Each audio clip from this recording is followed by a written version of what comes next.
Mungkin kalau dari teman-teman ada Mbak Mi ada saran gitu gak? Pertama mungkin laki-laki korban kekerasan seksual. Waktu kita mendorong undang-undang TPKS itu kan selalu ditanya, apakah ini hanya berlaku untuk perempuan? Kami jawab enggak. Undang-undang TPKS itu berlaku untuk semua orang, baik laki-laki maupun perempuan maupun yang lainnya, gitu ya. Sepanjang itu dilakukan dengan paksaan, dengan kekerasan, ada relasi kuasa, ada manipulasi, ada penyesatan dan seterusnya, itu berlaku. Betul bahwa sampai saat ini kasus yang diadukan memang korbannya lebih banyak perempuan dan anak-anak, ya. Tapi bukan berarti tidak ada laki-laki korban kekerasan seksual. Misalkan laki-laki korban kekerasan seksual dalam hubungan sejenis. Itu juga terjadi. Nah, sebenarnya undang-undang TPKS itu dan KUHP yang ke depan ya, itu sebenarnya lebih maju. Karena kalau dulu hubungan seks istilahnya dulu pencabulan. Kalau itu antara yang sejenis, itu bukan masuknya bukan perkosaan, tapi pencabulan. Artinya apa? Itu ancaman hukumannya itu lebih ringan, 9 tahun ya maksimal ya. Tapi kalau perkosaan itu kan 12 tahun. Masalahnya definisi perkosaan di dalam KUHP ya sampai sekarang, kecuali sampai 2026 kita berganti, itu perkosaan itu hanya diartikan penetrasi penis ke vagina. Oke.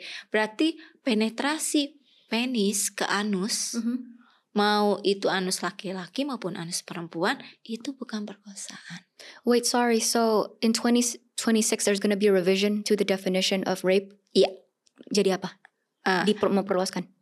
Lebih luas. Jadi kita sudah mengesahkan Undang-Undang Nomor 1 Tahun 2023 tentang Kitab Undang-Undang Hukum Pidana. Tapi akan berlaku 2026. Oke. Definisi perkosaan itu menjadi lebih luas, yaitu itu tidak hanya penetrasi penis ke vagina, tapi itu ke anus, ke mulut, gitu ya, menggunakan benda atau menggunakan anggota tubuh. Misalnya anggota tubuh itu bisa tangan, gitu ya, seterusnya ya. Itu dikategorikan sebagai perkosaan. Dan tidak disebutkan lagi misalnya seorang laki-laki terhadap seorang wanita. Berarti kan itu bisa dilakukan seorang laki-laki terhadap laki-laki, seorang wanita terhadap laki-laki, perempuan terhadap perempuan, gitu ya. That's good. Itu hal yang bagus, ya. Tapi baru akan berlaku di 2026. Ya, itu ini membangun tadi sekali lagi membangun pengetahuan dan kesadaran perkosaan itu juga bisa kok menimpa laki-laki. Seperti yang tadi aku ceritakan, dampaknya tidak hanya pada laki-laki, tapi berdampak juga kepada anak, istri, keluarga.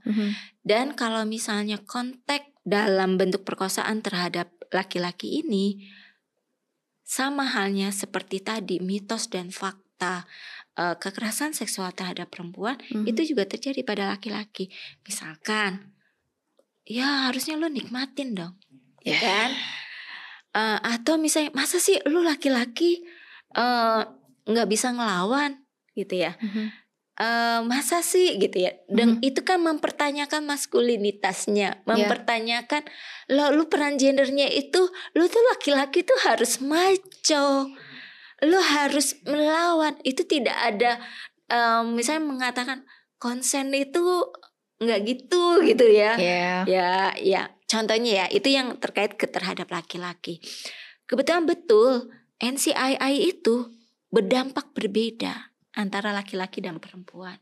Itu kembali kepada bagaimana masyarakat itu menempatkan tubuh perempuan. Tubuh perempuan itu dianggap sebagai sakral. Kesuciannya harus dijaga, begitu kan? Sehingga ketika itu dilihat oleh publik, apalagi misalnya ada hubungan seksual, aktivitas seksual, itu kan tadi seperti yang disampaikan Peter itu kotor, buruk, tidak layak untuk menjadi istri, mertua nanti malu dan seterusnya kan. Sementara untuk laki-laki akan dikatakan ya laki-laki memang harus begitu. Yeah. Laki-laki harus menunjukkan dia tanda kutip agresif, misalnya cakap dalam melakukan hubungan seksual gitu ya. Itu yang terbangun. Sehingga kalau misalnya saya nggak tahu teman-teman ingat nggak kasus sebelum 2017 yang menimpa artis ternama lah, yang perempuannya itu kan tersetigma tuh sampai sekarang.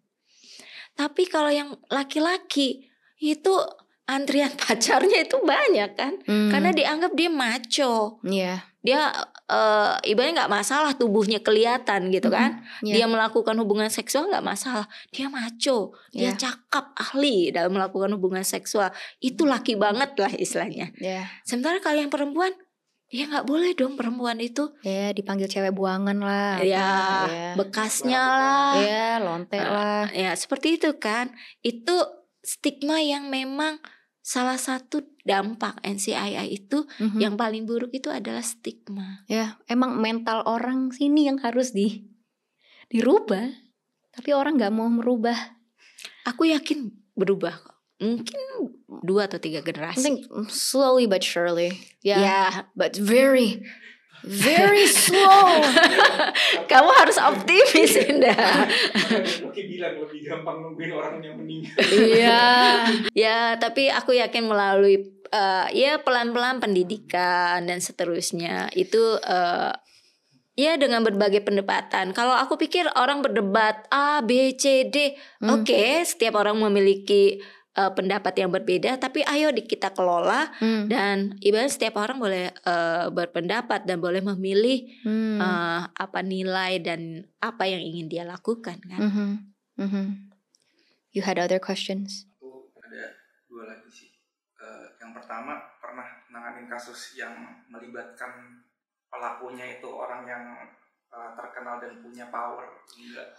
Dan seberapa susah terus Mbak Ami, kalau kan ini udah sering nih Mbak, itu ikutan stres nggak sih? Soalnya kadang-kadang kan, terus kan kadang-kadang kita kayak ada, ini orangnya sebenarnya kita bisa bantu nih, tapi karena backgroundnya dia yang tadi nih, dia akhirnya nggak bisa ngelapor, dia pendem sendiri, stres sendiri.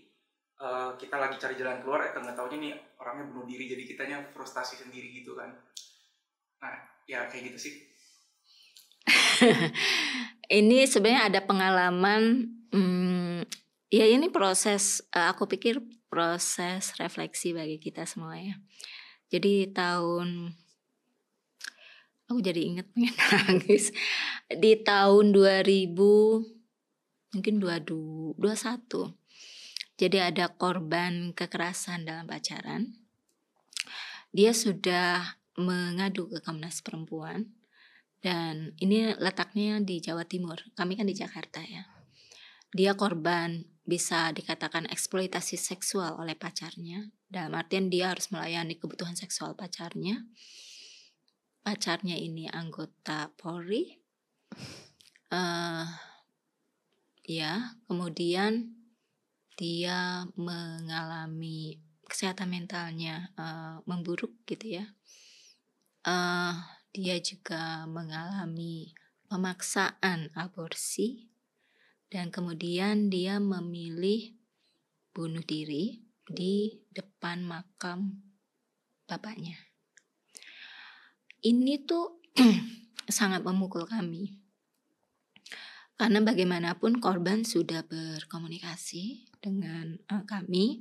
Kemudian kami merujuk korban ini untuk konseling di wilayah di tempat paling dekat.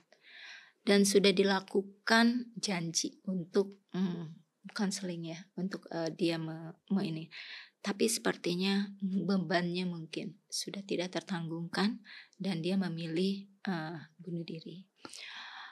Ini bagi kami di Komnas Perempuan, khususnya para teman-teman yang menerima teleponnya, itu sangat apa ya? Ibaratnya kami itu terdampak lah semua. Kami itu untuk menyampaikan ke publik itu kami juga mengambil jeda jarak dulu ya. Baru kemudian 2 minggu apa-apa kami baru menyampaikan posisinya seperti ini, seperti ini, seperti ini. Dan kemudian korban walaupun dia sudah meninggal, dia mendapatkan dukungan publik sehingga kemudian pacarnya ini diberhentikan dan kemudian dipidana dengan tuduhan ini membantu aborsi seperti itu. Itu satu hal yang paling membekas di ini ya, orang yang pelakunya sih biasa aja ya, tapi kasusnya itu kan kompleks ya. Itu yang kemudian kami juga membangun sistem early warning kayak gitu. Jadi misalnya kalau kamu kalau di form pengaduan KP, kalau kamu merasakan ada keinginan bunuh diri, keinginan menyakiti diri, segera cari bantuan. Itu menjadi hal yang jadi dasar dalam SOP kami gitu. Jadi kalau kita tanya ada keinginan untuk ini nggak ini, oh nggak ada, langsung misalnya tingkat prioritasnya ditingkatkan. Itu kalau di internal kami. Tapi ke publik ini juga kita menyampaikan dampak kekerasan seksual itu nggak main-main. Dan pilihan bunuh diri itu harus kita lihat bahwa itu selain sebagai bentuk dampak, itu adalah kegagalan kita. Kegagalan negara, juga kegagalan masyarakat dalam mendukung korban. Itu yang kalau konteks korban kekerasan seksual. Kemudian kalau ditanya, banyak gak sih kasus-kasus yang melibatkan pejabat publik? Banyak. Jadi kalau dari data Komnas Perempuan itu pejabat publik ini dalam artian adalah orang-orang yang memiliki pengaruh ya, baik dia misalnya TNI, Polri, pejabat negara, legislasi, politisi itu ada. Dan kalau konteks ya kami menanganinya sesuai prosedur aja. Kalau ancaman terhadap aku itu memang di tahun 2022 ya, ketika ada kasus pembunuhan terhadap di kepolisian gitu ya, yang kami menjadi salah satu tim penyelidik untuk kasus ini. Kami menyampaikan suara korban, tapi itu tidak dipercaya dan maksudnya netizen tidak mempercayai suara korban, dan tentu yang di ini adalah personal di Komnas Perempuan.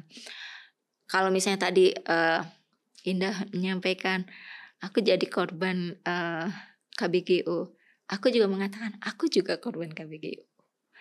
Doxing, pengiriman pesan-pesan yang tidak patut, banjir komen gitu ya, itu juga saya alami. Saya sempat puasa, bahkan mungkin ex saya itu sekarang cuma lihat-lihat aja, nggak pernah komentar. Facebook saya menghilang gitu ya. Yang sebenarnya itu saya ngerasain, oh gini ya, jadi korban KBGO itu kita sampai untuk dulu ya ketika wah ini bergetar itu saya langsung sedih itu kan ya 2023 2024 ini saya sudah mulai lagi. Sudah lebih, saya pikir saya lebih siap ya di dalam berkomunikasi secara publik maupun di dalam mengomentari sebuah kasus tanpa kehilangan substansi. Itu sih.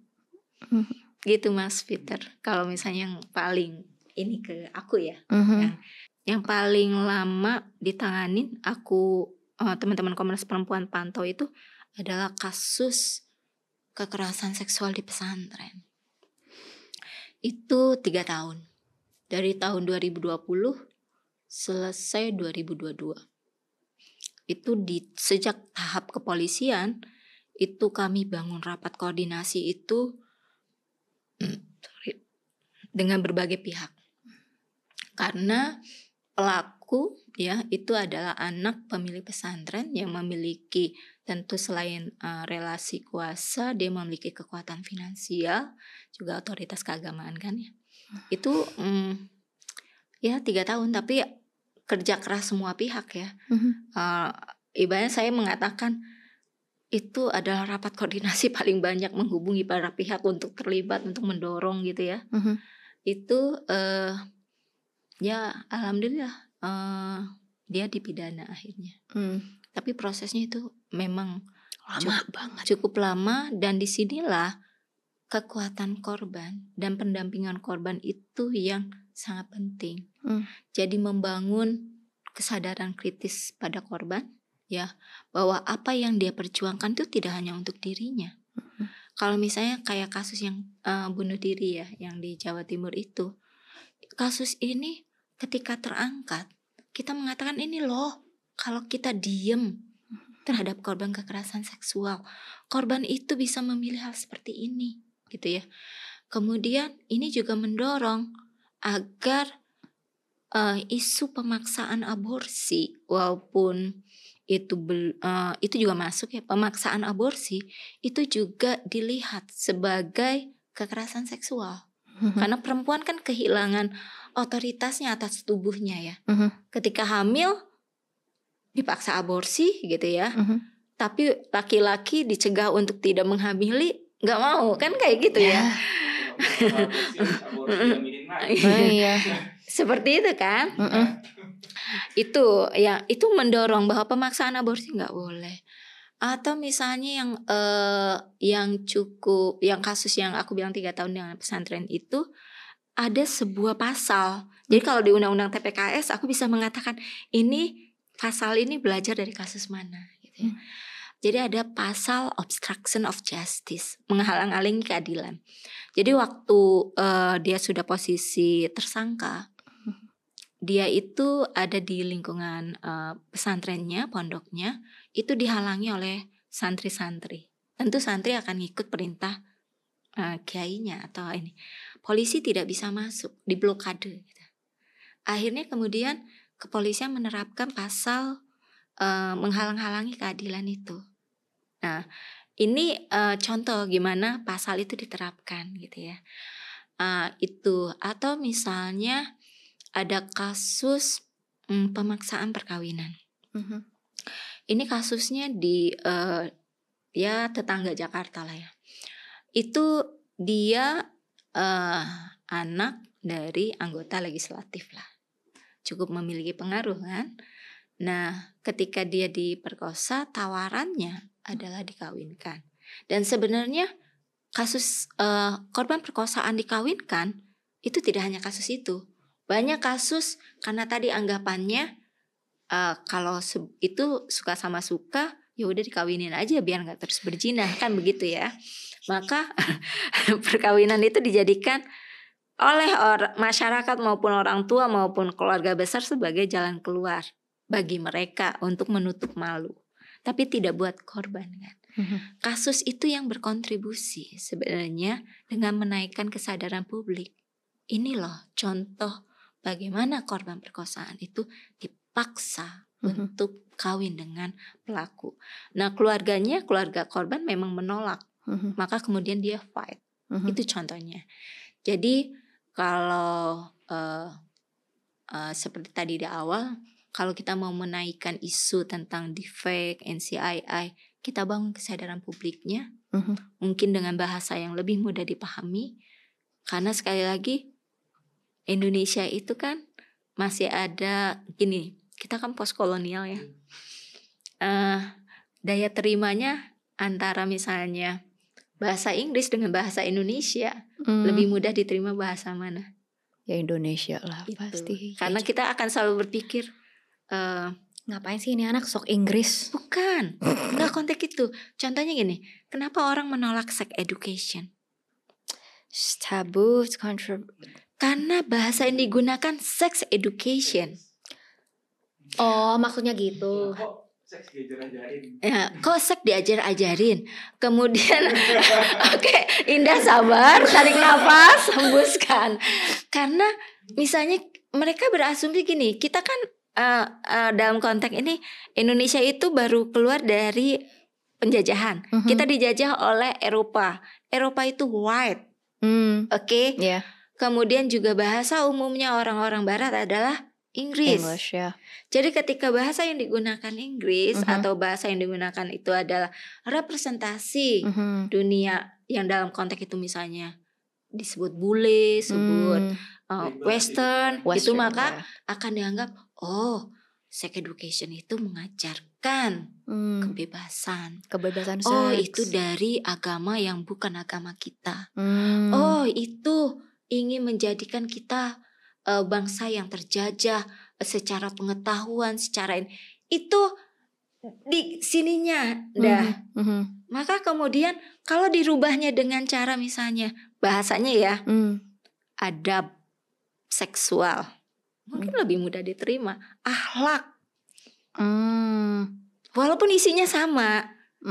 Misalnya bagaimana mengenali tubuh, tapi packagingnya aja yang beda ya. Itu juga mempengaruhi dalam Sex membangun education. kesadaran publik. Akhlak seksual atau tadi apa? Sorry, Adab. What is adab? Like Sopan santun. Sopan santun berputar seks kan?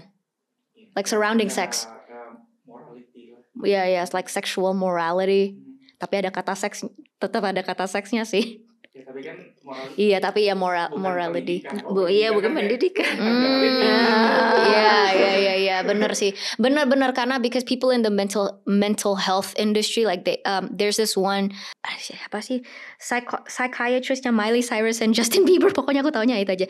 Dan dia bilang we should start calling it, instead of mental health, brain health, and instead of mental illness, brain illness or something like that. Like just changing the vocabulary can break the stigma and people's hesitance towards it. And I think that's aku nggak pernah pikir untuk melakukan itu dalam konteks sex education juga sih.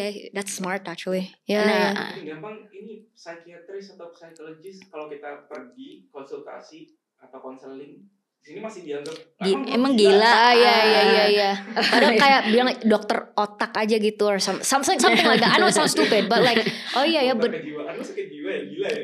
Tapi benar juga ya, like so much in like sex education, consent pun and consent is in English, tapi bahasa Indonya tanpa persetujuan. That sounds so legal. Tapi mungkin maybe it's a language tentu thing. Misalnya untuk konteks yang lebih umum. Tapi kalau untuk konteks misalnya seusia Indah maupun dalam circle Indah is okay. Tapi dalam konteks umum dalam membangun kesadaran publik, kemudian mengedepankan pengalaman-pengalaman dari perempuan itu menjadi penting. Apalagi orang-orang yang berkuasa gitu ya Mbak. Itu pernah ada ancaman-ancaman gitu. Kalau online mungkin nggak terlalu inilah. Kalau yang offline secara langsung. Sejauh ini sih belum ya, dan mudah-mudahan tidak. Dan memang kemudian Komnas Perempuan kami memiliki SOP keamanan. Jadi pada kasus-kasus tertentu kami akan meningkatkan status tanda kutip kepekaan ya terkait konteks keamanan. Tapi kalau untuk itu sih belum. Mudah-mudahan tidak. Sama ini sih aku mau pesan juga buat yang dengerin kan. Jangan ngomong kenapa kejadiannya kapan, lapornya baru kapan. Gini ya. Ya gini. Itulah susahnya jadi korban. Jadi teman-teman, bayangkan menjadi perempuan di tengah masyarakat Indonesia. Ataupun mungkin juga sebenarnya di luar juga sama aja ya. Di tengah masyarakat Indonesia. Ketika korban, dia menjadi korban kekerasan seksual. Kalau orang netizen apalagi, kenapa gak lapor? Kenapa gak minta tolong gitu. Padahal pada diri korban itu ada proses sendiri. Misalnya proses mengakui dirinya korban atau bukan sih. Aku ini korban atau enggak ya. Jangan-jangan ini karena aku suka sama suka. Pertanyaan itu pun ada di korban. Jangan-jangan ini karena aku yang salah. Karena sosialisasi yang mitos-mitos itu kan udah juga kena ke perempuan, tertanam kan. Terus misalnya kalau aku ngadu, aku dipercaya nggak? Kalau aku ngadu, apakah ini akan membantu? Apakah orang tuaku nggak malu? Kan gitu ya. Atau kalau itu incest, ya. Kalau aku cerita, ibuku percaya enggak? Kalau aku cerita, jangan-jangan nanti ibu dan bapakku bercerai. Seperti itu loh beban korban. Sehingga kemudian dia baru misalnya cerita setelah dia bisa ngumpulin informasi sedikit demi sedikit.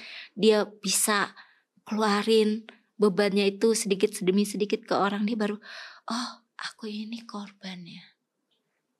Barulah kemudian misalnya dia dengan berkekuatan kesadaran baru yang ada di dia, misalnya melapor. Tahu hukum itu mengenal daluarsa. Kalau misalnya untuk kasus perkosaan, kalau lewat 12 tahun, itu nggak bisa diproses. Ya. Oke? Jadi bayangkan misalnya korban incest. Dia korban incest misalnya umur 15 tahun. Tambah 12, 27. That's my age. Dia baru memiliki kesadaran dengan belajar, memiliki peer group. Dia ngadu, dia berkata, saya korban incest. Saya mau lapor ke polisi. Gak bisa. Karena ada masa daluarsa penuntutan. Gitu ya, 12 tahun sejak peristiwa itu ada. Dia kan gak selesai itu. Atau kalaupun enggak sampai masa daluarsanya habis. Ketika korban misalnya 6 bulan lah ya. Jadi tiap orang tuh berbeda-beda. Dia memproses pengalaman kekerasannya. Misalnya 6 bulan perkosaan. Masuk ke kepolisian. Kan yang tadi yang dikeluhkan oleh Indah, bukti. Pertanyaannya setelah 6 bulan apakah masih ada bukti fisik? Visum ya. Visum kan sudah tidak nampak 6 bulan. Visum psikiatrikum itu baru sekarang aja dikenali. Itu pun belum semuanya memahami dengan baik. Karena tadi misalnya memang gue gila harus ke psikolog, harus ke psikiater. Padahal misalnya tujuannya untuk melihat dampak. Kemudian cara membaca. Saya pernah ditanya ya. Untuk kasus eksploitasi seksual di dalam pacaran. Hakimnya nanya ke saya, ada nih visumnya tuh, visum psikiatrikumnya clear ya. Hakimnya nanya gini, mungkin nggak visumnya ini depresinya ini disebabkan karena dia ditinggal kawin. Jadi dia tuh mengalami eksploitasi seksual, kemudian ingkar janji kawin, kemudian ditinggal pelaku pacarnya itu kawin dengan orang lain. Tapi eksploitasi seksual perkosaannya itu tidak dilihat. Dianggap itu hanya karena dia ditinggal kawin aja, maka dia mengalami depresi. Misalnya contohnya itu kan hal kita semua juga harus memahami keterbatasan memahami visum psikiatrikum. Cara kerja psikolog itu kan pasti berbeda dengan cara kerja lawyer ya. Itu proses. Jadi hukum memiliki keterbatasan terkait penyelesaian kasus-kasus kekerasan seksual yang terjadi di masa lalu atau misalnya terjadi belakangan. Tapi bukan berarti korban itu tidak berhak untuk pulih. Itu yang kita dorong. Dia harus pulih. Dan misalnya yang ini juga mungkin hal yang perlu diketahui oleh keluarga ya. Ketika anak-anak atau anak perempuan menunjukkan indikasi mengalami korban kekerasan dan dia cerita, tolong dipercaya. Karena kami pernah nanganin kasus anak ini cerita bahwa dia mengalami pelecehan seksual dari ayah tirinya. Ibunya gak percaya. Oke. Karena dia gak mau menjadi korban. Apa pilihannya bagi seorang anak umur 15 tahun? Dia keluar dari rumah. Oke. Banyak kasus prostitusi anak karena anak keluar dari rumah. Dia kehilangan proteksi keamanan. Nah, dalam kasus ini dia bekerja ditampung oleh orang yang baik gitu ya. Tapi kemudian dia nggak punya dokumen kependudukan. Dia nggak punya, ya namanya kabur dari rumah mana bawa KTP, bawa dia belum punya KTP. Iya. 15. Ya. Ketika dia mau vaksin, ini waktu pas COVID, dia nggak bisa vaksin, dia nggak ada NIK. Oke. Disitulah dari kasus itu aku langsung, oh, karena kekerasan seksual dia kehilangan dokumen kependudukannya. Karena dia nggak punya dokumen kependudukan, dia kehilangan akses terhadap layanan-layanan dasar. Dia nggak waktu itu ya dia nggak bisa vaksin, dia nggak bisa buka buku tabungan, otomatis uang itu nggak bisa by bank gitu ya. Akhirnya itu diproses dan seterusnya, yang di keluarga ibu dan keluarganya namanya sudah dihilangkan. Karena mungkin anak ini udah nggak ada, di kakaknya itu dihilangkan nama anak itu, nama korban. Kita berkomunikasi dengan Ditjen Kependudukan dan itu mendapatkan respon yang baik. Dicatat namanya, ternyata terlacak ada NIK-nya. NIK-nya di sebuah wilayah sebelum dia dengan keluarga itu. Kesana kemudian bisa ada KTP dan seterusnya, dan dia dapat layanan dasar. Nah, pertanyaannya bagaimana kalau misalnya dia tidak mencari tahu, tidak mendapatkan bantuan, selamanya dia kehilangan hak dasar sebagai warga negara.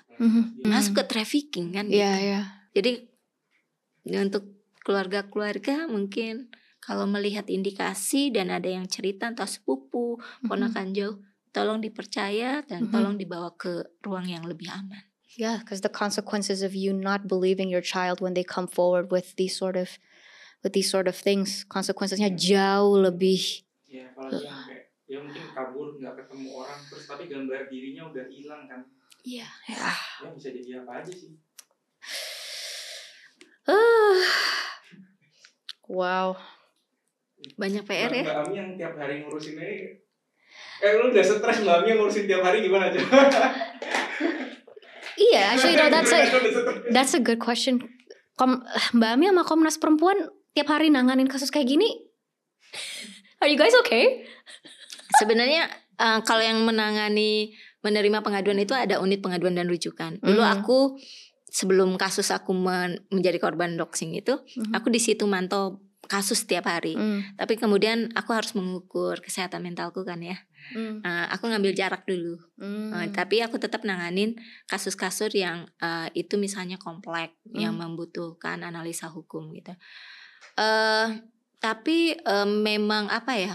Mungkin ketika nanganin kasus adalah ya kadang diteorikan mudah ya, tapi aku juga ya sering.